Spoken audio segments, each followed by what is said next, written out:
From the moment the whispers started, soft, scattered, almost unbelievable, the internet felt like it was holding its breath, because this wasn't just another celebrity rumor. This was Vanessa Bryant, the woman who carried the weight of Kobe Bryant's legacy and the grief of unimaginable loss, suddenly trending under a headline no one expected. Vanessa Bryant is pregnant. And as that spark hit the internet, it didn't spread, it exploded. Within hours, timelines, podcasts, and sports blogs were drowning in speculation, outrage, and arguments, all fueled by one vague, electrifying phrase: pregnant by a young baller.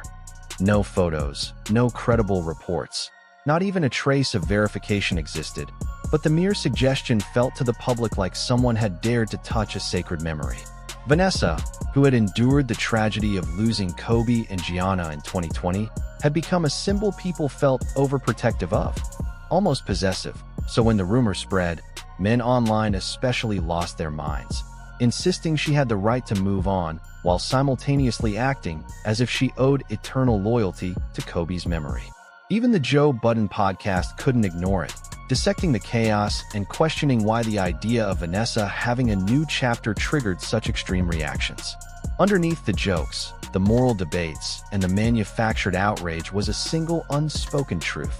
People weren't just reacting to a rumor. They were grappling with the uncomfortable collision between public grief and private life, between the myth of Kobe Bryant and the humanity of Vanessa Bryant. And with the haunting question no one wanted to say out loud, but everyone was thinking: does the world still expect her to remain frozen in time? Just because they refused to let Kobe go, Vanessa Bryant found herself once again at the center of a cultural expectation that widows of legends must embody permanent mourning, a demand rooted in history where women tied to iconic men are treated less as individuals and more as symbolic extensions of a legacy. In Vanessa's case, this pressure was intensified by her role in lawsuits over graphic crash site photos, disputes within her own family, and her relentless fight to protect Kobe Bryant's memory, which meant that even a baseless pregnancy rumor became a perceived violation of sacred grief rather than simple celebrity gossip, triggering a massive online backlash where entire corners of the internet hurled insults at her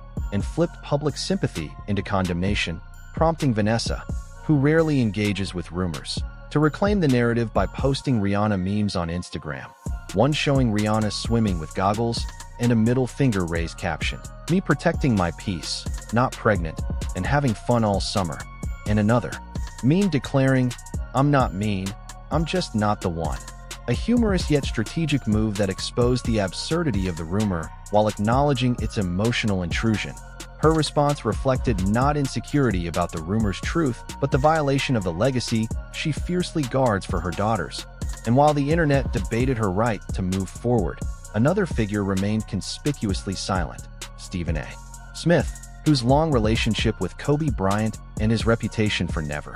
staying quiet made his silence louder than any commentary, as fans and analysts wondered why the man who once publicly mourned Kobe with raw emotion, recalling New Year's Eve gatherings, deep conversations, and Kobe's brilliance beyond basketball, refused to engage, ultimately recognizing that his silence served as a quiet condemnation of the outrage economy that thrives on amplification. By withholding commentary, Smith deprived the rumor of oxygen, protecting Kobe's legacy without joining the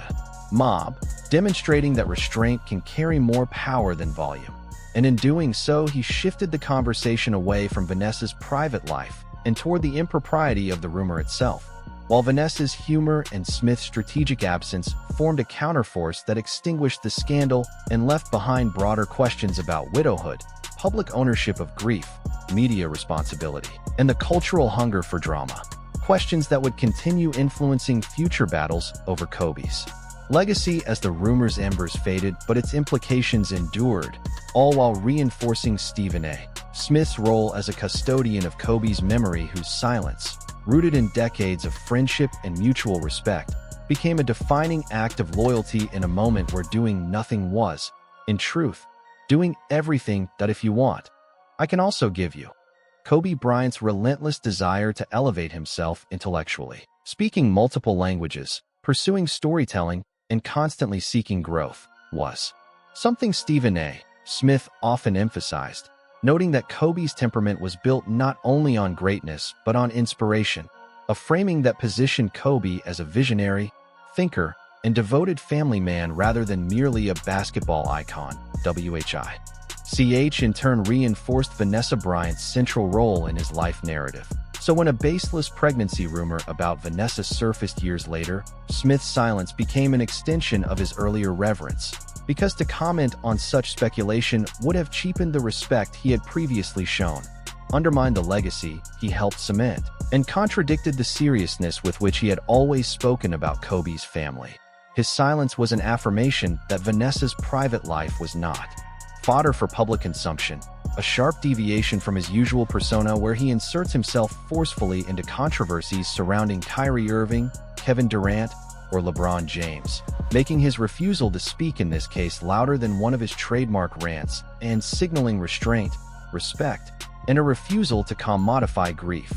And this restraint mattered because Smith had long discussed Kobe's unmatched discipline, how he entered the league proclaiming he'd surpass Michael Jordan, how people mocked him, and how his 5:30 a.m. off-season workouts while others vacationed proved his seriousness. And Smith's intimate knowledge of Kobe as a relentless worker, devoted husband, and father meant he understood instinctively that Vanessa's public identity was inseparable from Kobe's legacy, making participation in rumor-mongering fundamentally incompatible with the values Kobe lived by. Smith's silence also spoke to broader themes in media ethics, illustrating that in an industry driven by outrage cycles, clicks, and viral speculation, strategic silence can be an ethical stance, one that denies falsehoods oxygen rather than amplifying them. And scholars often note that refusing to amplify gossip is itself a powerful rebuttal, which made Smith's absence feel like a shield amid the noise of blogs, podcasts, and online forums that dissected the rumor with hostility or opportunism. And by contrasting the cacophony with silence, Smith effectively protected Kobe's inner circle from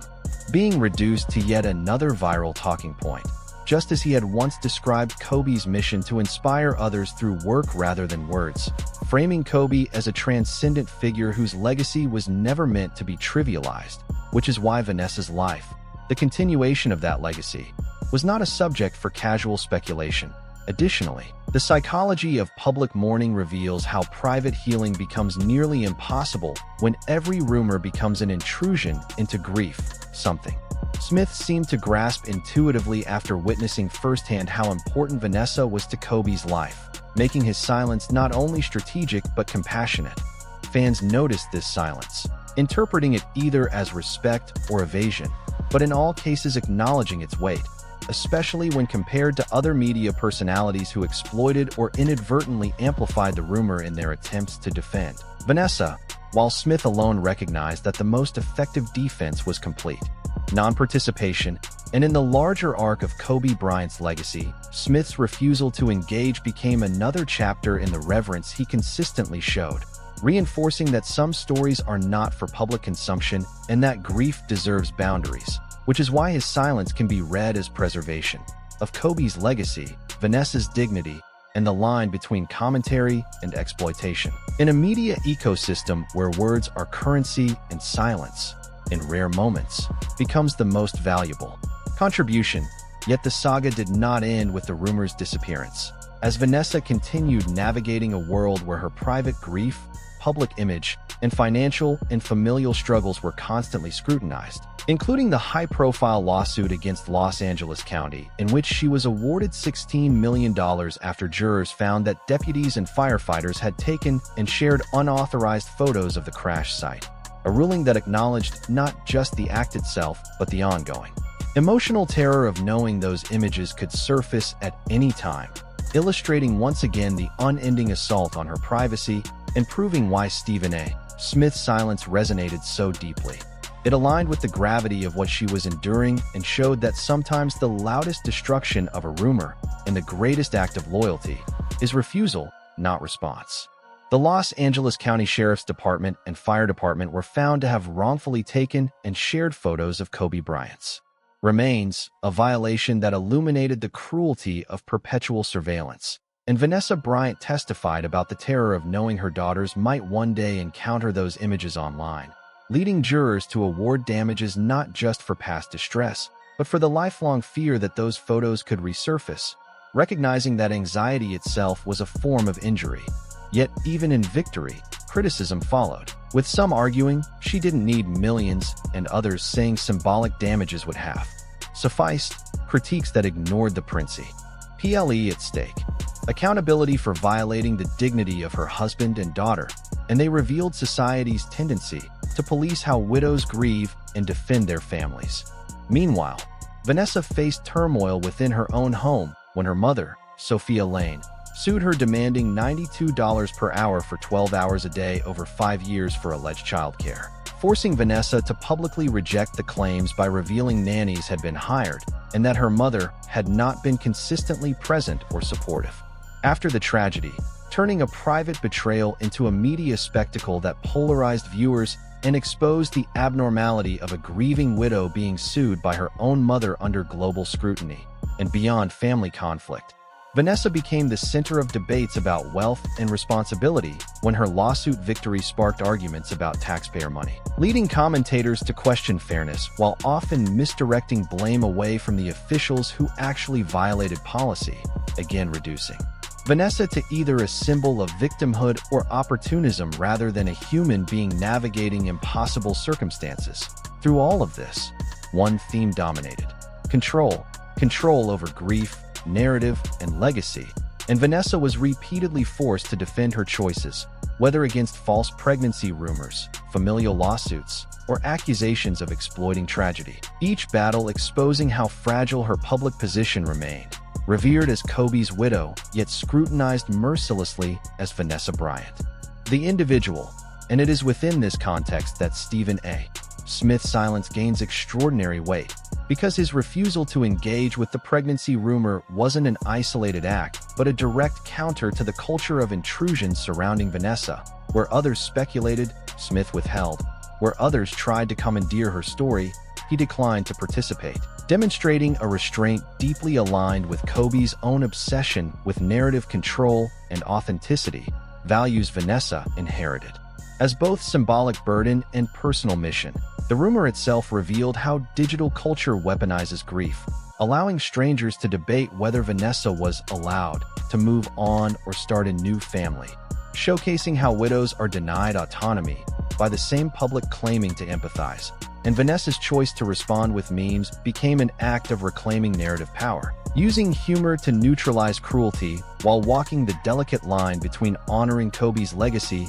and refusing to be consumed by grief. The lawsuits, media frenzy, taxpayer debates, and family conflict underscored how grief becomes monetized and litigated when fame is involved, stripping Vanessa of privacy and turning her pain into public content. But in that hostile ecosystem, Stephen A. Smith's silence becomes a rare act of respect, an acknowledgement that not all stories deserve commentary and not all grief belongs to the public. And because of his history with Kobe, his reputation for unapologetic commentary, and his understanding of Kobe's values, his absence became an act of loyalty rather than avoidance. Ultimately, the pregnancy rumor was not significant because it was false. Celebrity rumors are false every day, but because it exposed the contested space Vanessa occupies as widow, mother, custodian of Kobe's legacy, plaintiff, daughter, and public figure whose every role is scrutinized, and Stephen A. Smith's silence emerges as a powerful ally in her struggle for ownership of grief, voice, and legacy, destroying the rumor not through attack or speculation, but through reverent restraint. Thank you for watching, and if you enjoyed this video, click one of the boxes on your screen to explore more content.